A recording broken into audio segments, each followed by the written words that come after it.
اے آدم کے بیٹے، جب تم دیکھو کہ تمہارا پروردگار پے در پے تمہیں نعمتیں عطا کر رہا ہے، بچ کر رہو، ڈر کر رہو، متنبہ ہو جاؤ۔ اعوذ باللہ السمیع العلیم من الشیطان الرجیم، بسم اللہ الرحمن الرحیم، الحمد للہ رب العالمین، والصلاة والسلام علی رسولہ الکریم واہل بیتہ الطیبین الطاہرین، لا سیما بقیۃ اللہ فی الاراضین، ولعنۃ اللہ علی اعدائہم اجمعین۔ اما بعد، قال امیر المؤمنین علی بن ابی طالب علیہ الصلاۃ والسلام، یا ابن آدم اذا رأیت ربک سبحانہ یتابع علیک نعمہ وانت تعصیہ فاحذرہ۔ نہج البلاغہ اور حضرت امیر علیہ الصلاۃ والسلام کی خدمت اقدس میں 5 منٹ، وہ جملات کہ جو ہماری زندگی کا رخ تبدیل کر سکتے ہیں، حضرت کے وہ کلمات کہ جو ہماری زندگی کی عملی جہد کو الہی بنا سکتے ہیں، حضرت کے کلام کی وہ خوشبو جس سے ہم اپنے کردار کو معطر کر سکتے ہیں۔ اسی طرح کا ایک خوبصورت جملہ متوجہ فرما رہے ہیں ہم جیسے گناہگاروں کو، اے آدم کے بیٹے۔ شاید یہ خطاب اس لیے ہے تاکہ حضرت امیر ہمیں ہر طرح کی تعصبات کی کیفیات سے باہر نکالے، کوئی بھی ہو۔ یا ابن آدم کا معنی یہ ہے کہ مسلمان ہو یا نہ ہو، سید ہو غیر سید ہو، مرد ہو عورت ہو، کوئی بھی ہو، کسی بھی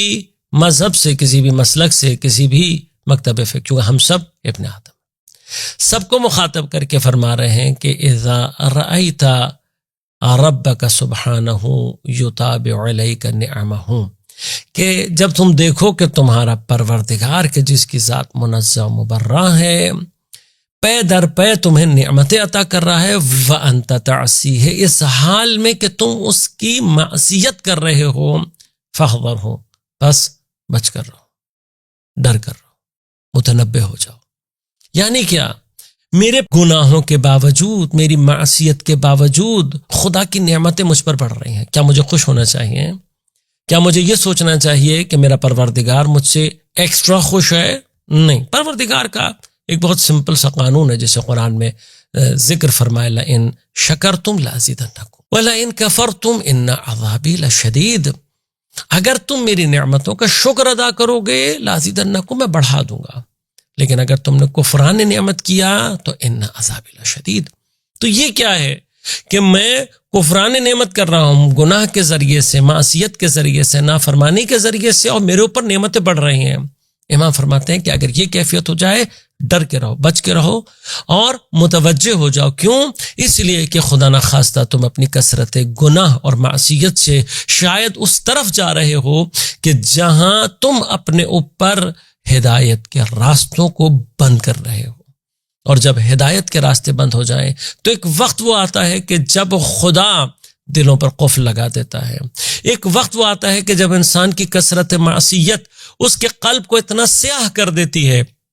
کہ پروردگار اپنی تمام تر رحمت، اپنے تمام تر ہادی مطلق ہونے کے باوجود اس قلب کو اپنی ہدایت کے قابل نہیں پاتا،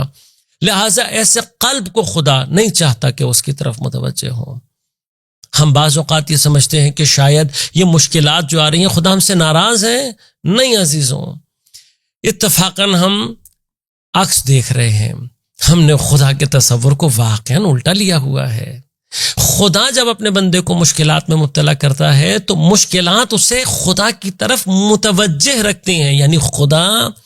اپنی طرف بلانا اور اپنی طرف متوجہ رکھنا چاہتا ہے۔ کبھی آپ مثلاً بچہ کوئی کسی کام میں، کسی کھیل میں مشغول ہو اور آپ اس کو کوئی چیز بتانا چاہتے ہیں تو آپ اسے بار بار تھپ تھپاتے ہیں، بار بار اس کو اپنی طرف متوجہ کرتے ہیں۔ مثلاً کوئی انسان خدا نخواستہ کومے میں جانے والا ہو یا اس طرح کی کسی پوزیشن میں ہو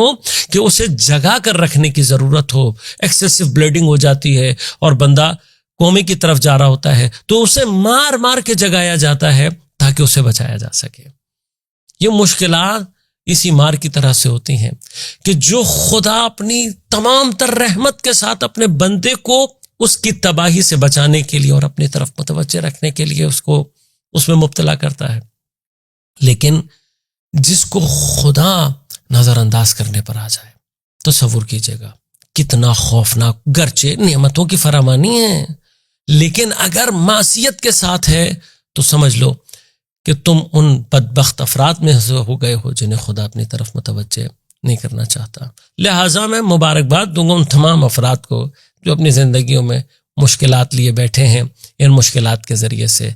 اپنے خدا کی طرف متوجہ ہوں، قلب کی گہرائی سے اسے پکاریں۔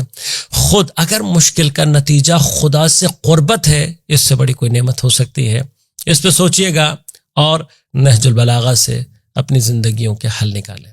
والسلام علیکم ورحمۃ اللہ وبرکاتہ۔